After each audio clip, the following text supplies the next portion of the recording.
Assalamualaikum warahmatullahi wabarakatuh.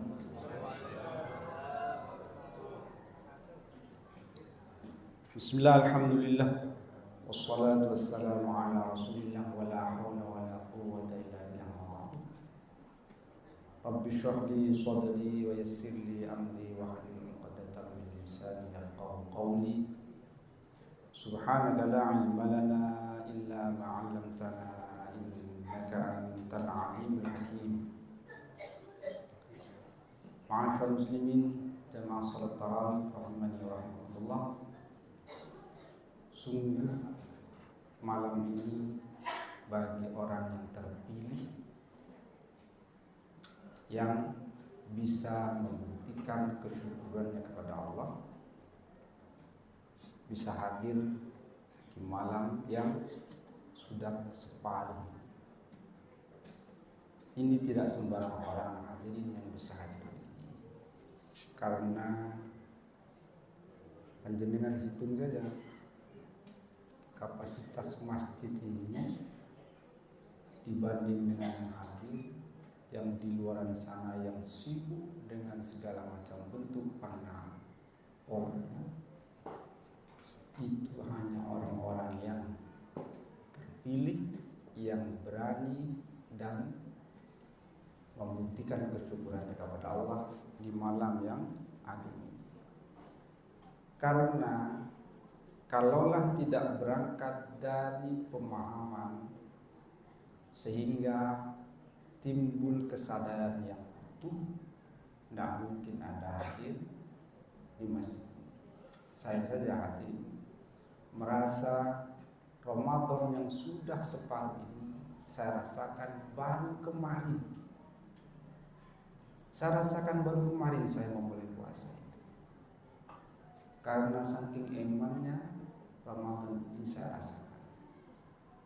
Dan saya merasa jangan-jangan Ramadan ini Ramadan terakhir dalam hidup saya. Tak cukup rasanya 15 hari yang akan datang itu saya jadikan Ramadan. Tak cukup saya. Apa merasa saya paling hebat? Tidak. Justru saya merasa paling hina di muka bumi.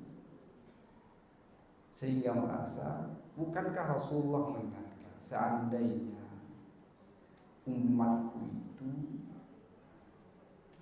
tahu betul, merasa betul keutamaan yang Allah curahkan di bulan Ramadan itu, pastilah setahun ini mereka akan mengharapkan menjadikan Ramadan itu setahun penuh. Tapi sayang, tidaklah semua orang akan mempunyai kesadaran yang sama. Sejenak di malam yang separuh ini, ingatlah yang dipesankan oleh baginda Rasul. Saya kutip dari kitab Nasaihul Ibad karya Syekh Nawawi Al-Bantani. Ada 6 hal yang dirasa asing di tengah-tengah kita. 6 hal yang asing itu manakala ada pada suatu dan kondisi yang 6 juga. Kata baginda Rasul, sittatu asya'a, ada 6 hal, 6 situasi, 6 perkara. Hunna gharibatun fi sittati mawadi'a, yang 6 hal itu akan menjadi asing pada suatu situasi, pada kondisi 6 hal juga. Yang pertama, al-masjidu, masjid ini gharibun, akan terasa asing bagi siapa? Fima baina qaumin la yusalluna fihi, bagi suatu warga penduduk kaum yang mana dia enggan untuk sholat di masjid tersebut. Itu terjadi sejak dahulu kala, bukan baru saja. 1400 yang lampau, 1400 tahun yang lampau. Itu sudah diindikasi oleh kita Rasul. Kalau masjid yang Anda cintai ini tidak setiap orang yang tahu di masjid mau sholat di masjid. Syukur-syukur Bapak Ibu, mumpung ini ada ibu-ibu jemaah perempuan. Danio diuji oleh Allah, kok suami dan anaknya sholat 5 waktu tidak mau berjamaah. Itu panjenengan maksimalkan bagaimana mendorong mereka untuk pergi sholat berjamaah. Karena apa? Kalaulah tidak ada kerjasama antara suami dan istri, anak-anak itu juga, itu tidak mungkin terjadi. Lebih-lebih, mohon maaf, dulu waktu masa kecilnya orang tuanya kok nggak membiasakan anaknya pergi ke masjid. Tidak mungkin. Karena perbuatan itu lebih dinilai oleh anak-anak kita daripada sebatas orang. Apalagi kalau sudah sholat Jumat. Ibu-ibu kan tidak mungkin. Bukannya tidak mungkin juga, di sebagian masjid ibu-ibu itu juga ada yang sholat Jumat. Cuma saya lihat di sini tidak ada. Jadi pesan takwa khatib itu kalaulah hanya sebatas pada anak-anak laki-laki atau ayah, bapak, itu kadang tidak balance, tidak seimbang, tidak dapat dukungan dari ibu-ibu dan kaum hawa. Itulah hadirin perlunya kenapa masjid ini kata Rasulullah akan terasa asik bagi setiap kita yang tidak mau sholat di dalam. Kalau sholat sunnah panjenengan lebih utama di rumah. Tapi urusan sholat 5 waktu, andaikan tahu panjenengan itu keutamaannya, pasti menyesal, pasti. Tapi sayang Anda tidak direspon. Ya tinggal sisa usia itu sama Pak.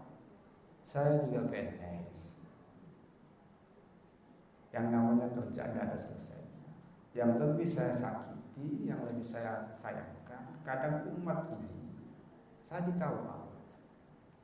Umat ini pemahamannya kurang sempurna. Boyo tahu sudah mendekati sholat duhur, itu kok masih ke KUA, itu kan menyakitkan buat saya. Menyakitkan kenapa? Hak asasi saya untuk sholat berjamaah itu didolimi. Kalau Anda tahu betapa sakitnya didolimi orang lain seperti itu, cuma Anda tidak tahu aja. Jadi mumpung saya masih ada di mimbar terhormat ini, jenengan kalau sudah masa-masa mendekati menjelang sholat duhur ta'asar, ngertilah sebagai warga, sebagai umat itu untuk mendapatkan pelayanan. Kasih kesempatan buat mereka untuk berjamaah. Di Kementerian Agama itu Pak, itu Pak Menteri yang hari ini membiasakan budaya kerjanya itu bagi pegawai Kementerian Agama yang beragama Islam untuk giat berjamaah. Tapi saya bukan karena itu, karena saya butuh untuk sholat berjamaah.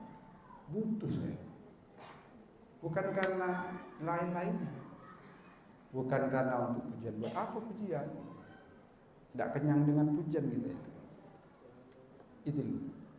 Kalaulah Anda nanti sudah merasa butuh, menyesal Anda kalau Anda sholat berjamaah itu. Mari kita kerjasama, berangkat dari pemahaman, kasih kesempatan bagi setiap umat Islam ini. Kalaulah menjelang waktu sholat, kita bersegera ke sana. Menyesal itu kalau ketinggalan sholat berjamaah itu. Apalagi waktu tunggunya iqamahnya cuma 10 menit. Di masjid yang saya temui itu Pak, sholat dimulai 10 menit setelah adzan. Tapi tidak seperti ini. 10 menit itu kalau adzannya lama tetap 10 menit karena manual dipencetnya. Adzannya cepat baru pencet 10 menit berikutnya. Artinya cepat atau lambat tetap 10 menit. Kami tidak tertunggu. Malah mohon maaf, di masjid yang lebih sabar lagi itu lebih Pak dari 10 menit, 15 menit. Ini bahas pesan Nabi yang pertama saja. Tinggal berapa Pak usia kita itu Pak? Hitung-hitung Pak. Iya kalau besok masih hidup, kalau tahun depan masih hidup. Jangan-jangan tetangga saya hari pertama Ramadan itu genap 7 hari meninggalnya. Rata-rata begitu.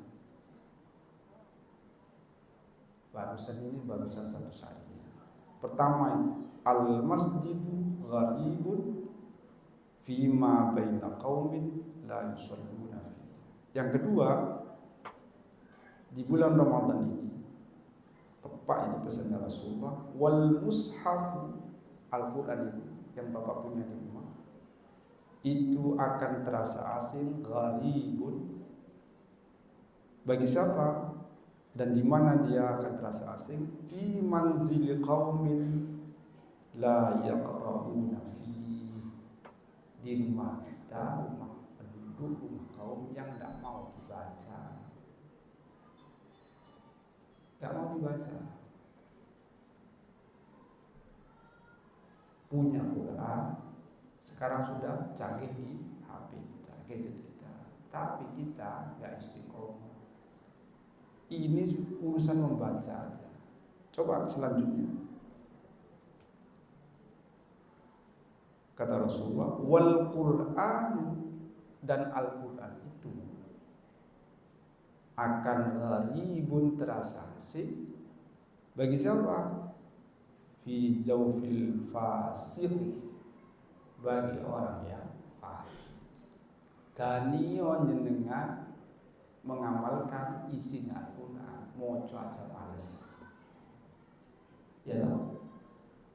Kita tidak bisa nyuruh anak dan kita tidak rajin. Tidak bisa Pak. Bapak ditantang saja Pak. Tidak usah baca ya. Jenengan hafalkan ayat-ayat pilihan. Itu mau pengen hafalan itu lebih susah daripada sebatas membaca. Rata-rata anak itu ya kalau sudah di madrasah ibtidaiyah juz 30 itu pasti hafal. Pasti hafal. Kalau Anda sekolah ibtidaiyah ya, sekolah keagamaan tingkat dasar, apalagi sekarang SDIT misalnya, sekolah dasar Islam terpadu, itu juz 30 sudah biasa. Bukan bisa Pak, biasa saya bilang. Tapi kenapa sudah usia sekarang ini tidak bisa kita pertahankan hafalan juz 30, apalagi 30 juz. Juz 30 sudah. Dengan tidak usah kasih tantangan sama anak-anak, cukup tantangan juz 30 itu Pak. Gimana kita akan memberikan tantangan kalau awak dewi tidak bisa hafalin? Kan tidak enak. Apalagi kita sudah jadi kakek, nenek. Kalau dibalik tanya sama cucu kita gimana? Kakek hafal dulu, sekarang lupa. Iya Pak, realistis itu. Benar. Itu sih mending. Dulu tidak tahu, sekarang apalagi. Udah jauh-jauh.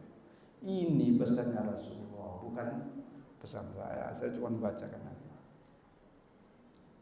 Nyesel Pak gitu. Kalau udah jadi kakek, nenek nggak hafal, nggak tahu. Dan ini artinya, yang hafalkan aja nggak tahu. Wal Quran gharibun fi jawfil fasik.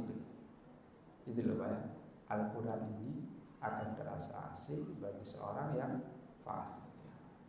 Fasik itu Pak, ngemil maksiat. Ngemil maksiat. Coba saya ingat, syaratnya jadi saksi di pernikahan itu adil. Syarat sebagai seorang wali itu adil. Adil dalam artian dia nggak suka ngemil maksiat, gak bolak-balik. Makanya pendapat yang ringan cukup dibaca justru membaca istighfar 3 kali. Aslinya itu malu gitu. Kalau ada orang yang berpendapat keras, itu nggak cukup itu. Pernah terjadi di lapangan. Saya kan biasa melayani pernikahan, nikahkan orang itu. Jadi hati-hati Pak ya. Urusan begini ini tampaknya remeh-temeh, tapi ini taruhan malu buat kita. Apalagi yang ngomong sama. Wal Quran ghalibun fi jawfil fasiq. Terus kalau kita sebagai orang tua, kata Rasulullah, wal mar'atul muslimah, wanita muslimah, tapi tidak sebatas muslimah. Di sini ada catatannya as-salihah, yang baik. Itu akan terasa asing bagi siapa? Ghalibatun fi yadi rajulin zalimin sayyi'il khuluq, bagi seorang laki-laki yang zalim, yang akhlaknya, perilakunya itu hina, tercela, damai. Itu kadang-kadang Pak, nek ada wanita muslimah yang berhijab, yang pakai tutup di kepala itu, ya yang di mukanya itu jelas. Itu orang yang tidak paham, yang jahil. Jahil itu bahasa Arab. Bahasa kita orang bodoh, orang tak berilmu. Itu disuit-suit. Padahal itu menunjukkan kejahilannya, kebodohannya, ketidakberilmuannya. Dan ini ada wanita muslimah yang baik digoda orang yang zalim, yang fasik. Gak mungkin lah. Barusan tadi pagi itu saya meriksa manten. Saya tahu ini yang calon suaminya ini hafid, bacaan Qurannya enak. Saya tanya calon istrinya itu, katanya lulusan Libya, Surabaya ini, D2 bahasa Arab. Kok dilalah calon mertuanya si laki ini atau walinya itu ustadz yang biasa jadi MC kalau saya pernikahan. Saya tidak keluar karena saya masih di belakang kantor, di belakang meja. Yang layani teman saya. Tak sengaja tanya-tanya saya keluar. Lah itu Pak. Makanya orang baik itu biasanya Allah pertemukan sama-sama orang baiknya. Lah jenengan sebagai orang tua, kalau ngantarkan anaknya nikah jangan dicul dua-duaan Pak, tidak boleh itu. Cara hukum bilangnya tidak boleh, bahasa agamanya haram, belum sah. Kita ini sekarang salah kaprah.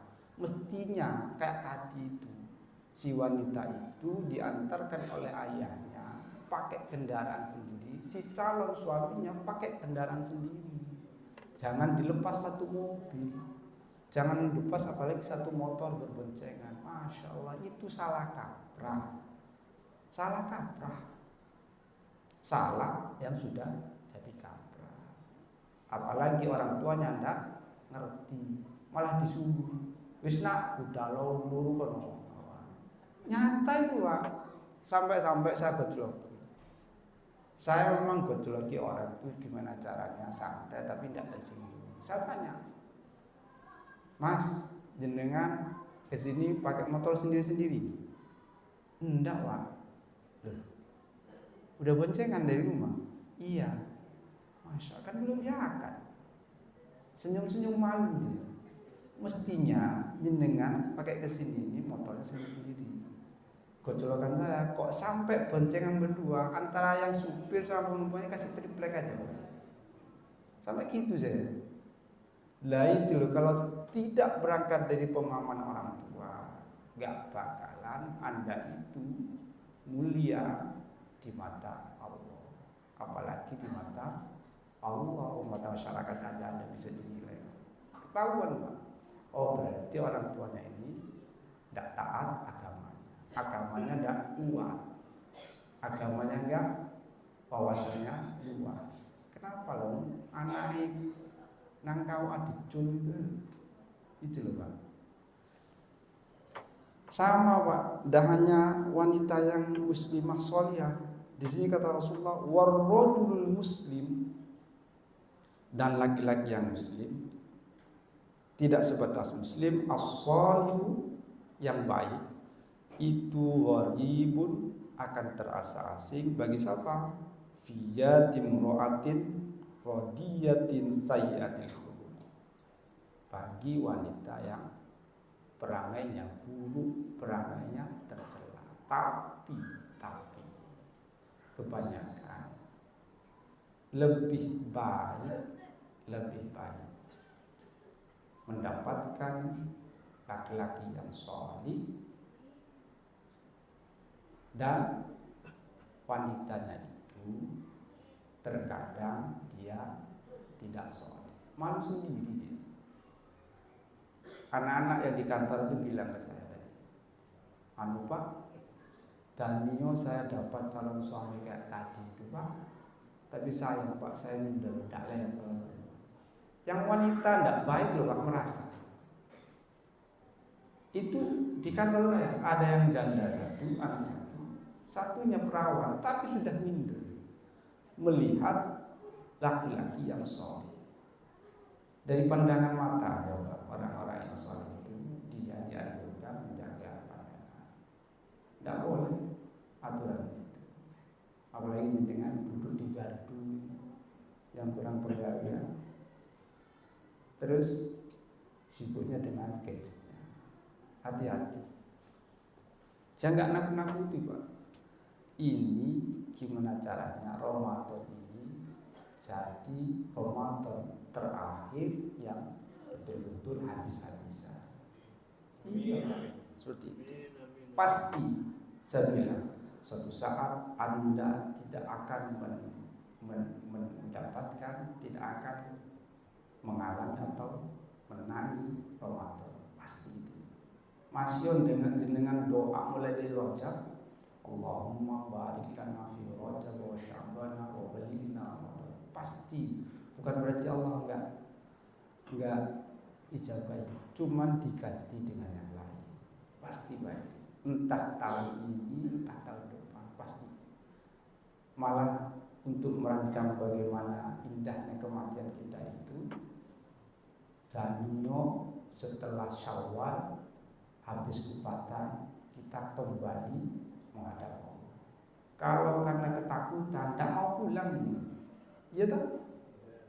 Kalau karena ketakutan, karahatul maut itu penyakit Pak, tidak mau mati kita itu. Kalaulah Anda persepsi kematian itu karena kerinduan kita kepada Allah, bertemu baginda Rasul, Anda akan mau kembali. Tapi sudah siap belum? Katakanlah 63 tahun. Kalaulah sekarang usia 60, 3 tahun lagi Anda mau kembali. Sudah siap belum? Saya 50 sekarang, maunya 13 tahun lagi, mau tidak mau pasti kembali, pasti pulang. Terus wal alimu, orang yang cerdik pandai dalam urusan agama itu akan terasa asing bagi siapa? Gharibun baina qaumin la yastami'una ilaihi. Masya pandainya gelarnya kayak apa? Nek gak digugu, nek gak dirungokno, percuma.